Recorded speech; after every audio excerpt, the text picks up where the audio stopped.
The baby's home, the amniotic sac inside the mother's womb, the baby is surrounded by a special protective home called the amniotic sac.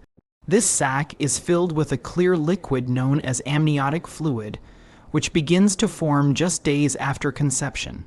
Think of it like a warm, cushioned bubble. It keeps the baby safe, comfortable, and able to grow without outside harm.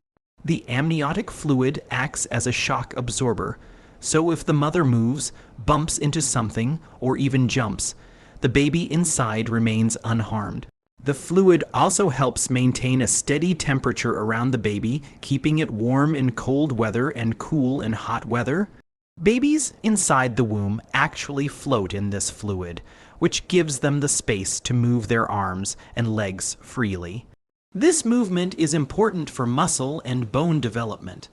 The amniotic sac also acts as a natural germ barrier, reducing the risk of infection. The placenta and umbilical cord work alongside the sac to provide food, oxygen, and waste removal. As the pregnancy progresses, the amount of fluid increases until it reaches its peak around the 34th week.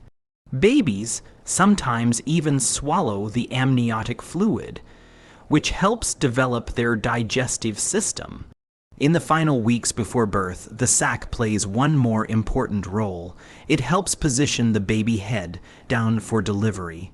When the water breaks, it means the amniotic sac has torn and the fluid is released, signaling that birth is near.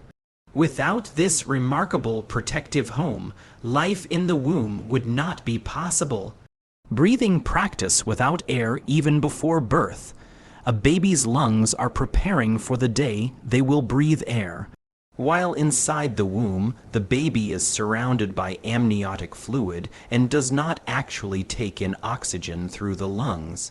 Instead, oxygen travels from the mother's blood into the baby's bloodstream through the placenta and umbilical cord. However, the baby still practices breathing movements.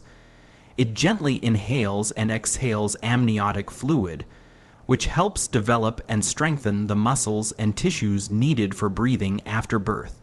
This practice begins around the second trimester and becomes more regular as the due date approaches. The diaphragm, a key muscle for breathing, is also trained during these practice breaths. Sometimes these muscle movements lead to hiccups, a normal and healthy sign that the baby's respiratory system is maturing. The amniotic fluid itself is safe for the baby to breathe in and out because it is constantly replaced and filtered by the placenta. This environment allows the baby to practice without risk, much like an astronaut training in a zero-gravity simulator. When the baby is finally born, the moment the umbilical cord is cut, the lungs take over. The first breath is often the loudest, a cry that signals the transition from life inside the womb to life in the outside world. Without months of practice breathing inside the womb, this important change would be much harder for the newborn's body to handle. Eating through the umbilical cord in the womb, the baby doesn't eat or drink the way we do. Instead, all nourishment comes directly from the mother's body through a lifeline called the umbilical cord. This cord connects the baby to the placenta, an amazing organ that acts like a supply station. Through the placenta, oxygen and nutrients from the mother's blood pass into the baby's bloodstream. These nutrients include proteins for growth, carbohydrates for energy, fats for brain development, and vitamins and minerals for building bones, muscles, and organs. At the same time, waste products from the baby's body travel back through the cord to the mother, where they are removed. The umbilical cord is made up of 2 arteries and 1 vein, surrounded by a jelly-like substance called Wharton's jelly that protects these vital blood vessels from being squeezed or twisted. This ensures that the supply of food and oxygen remains constant, even if the baby moves around a lot. This cord begins working very early in pregnancy and continues until birth. When the baby is born, the cord is clamped and cut, marking the end of this special feeding system.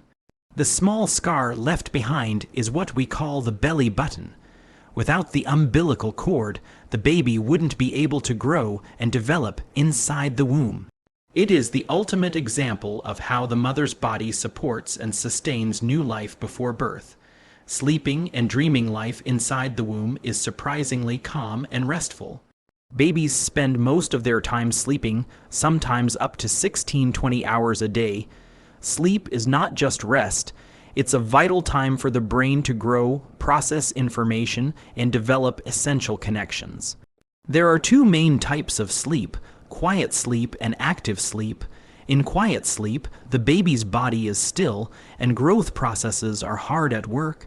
In active sleep, which includes rapid eye movement REM, the baby's eyes move quickly under the eyelids, breathing movements are irregular, and small twitches or stretches may happen. Scientists believe that during REM sleep, the baby might actually be dreaming. Dreams could be the brain's way of processing sensations like the sound of the mother's heartbeat or muffled voices from outside. This stage of sleep is also linked to memory development, which could explain why newborns quickly recognize familiar sounds after birth. The mother's daily activities influence the baby's sleep. Often, babies are lulled to sleep when the mother is moving and wake up when she's still. This is why many mothers notice increased kicking at night when they're lying down. Sleep cycles in the womb prepare the baby for life outside, where they will need to adapt to a day-night rhythm. By the final weeks of pregnancy, these patterns are well established, giving the baby a gentle transition into the world. Kicks, hiccups, and movement is one of the most exciting parts of pregnancy for both the baby and the parents. Early in pregnancy, movements are too small to feel, but by the second trimester, gentle flutters can be noticed. As the baby grows, these movements become stronger: kicks, stretches, rolls, and even little punches.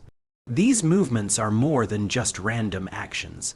They help the baby's muscles, bones, and joints develop properly. They also give the baby practice for important actions like turning, grasping, and eventually breathing. Hiccups are another common experience inside the womb. They happen when the diaphragm muscle suddenly contracts. While they might feel strange to the mother, they are a completely normal and healthy sign that the baby's respiratory system is developing. Movements also respond to outside factors. Babies can kick more when the mother eats, hears loud noises, or changes position. Some even seem to dance to music or respond to a gentle touch on the belly. By the third trimester, movements can be quite strong, sometimes even visible from the outside. These kicks and wiggles are a reassuring sign that the baby is healthy and active. They also create a special bond between mother and child long before birth. Listening and learning by the third trimester, a baby's ears are fully developed, and they can hear sounds from both inside and outside the womb. Inside, they hear the steady beat of the mother's heart, the whooshing of blood, and the rhythmic sound of breathing. From outside, they hear voices, music, and other everyday noises, though all of it is muffled, like hearing underwater. One of the most important sounds a baby hears is the mother's voice. Studies show that babies recognize and respond to their mother's voice before birth. They may even become calmer when hearing it after being born. This early exposure helps with language development and emotional bonding. The baby's brain is also learning to process these sounds. Repeated exposure to certain voices or music can create familiarity, which is why newborns often respond to songs or stories they heard in the womb. Not only do babies listen, but they sometimes react with movement. A loud noise might make them jump, while a soothing voice can calm them down. This shows that even before birth, they are developing awareness of their surroundings. Listening in the womb is the first step in the journey of learning. It prepares the baby for life outside. where sound plays a major role in communication, safety, and connection.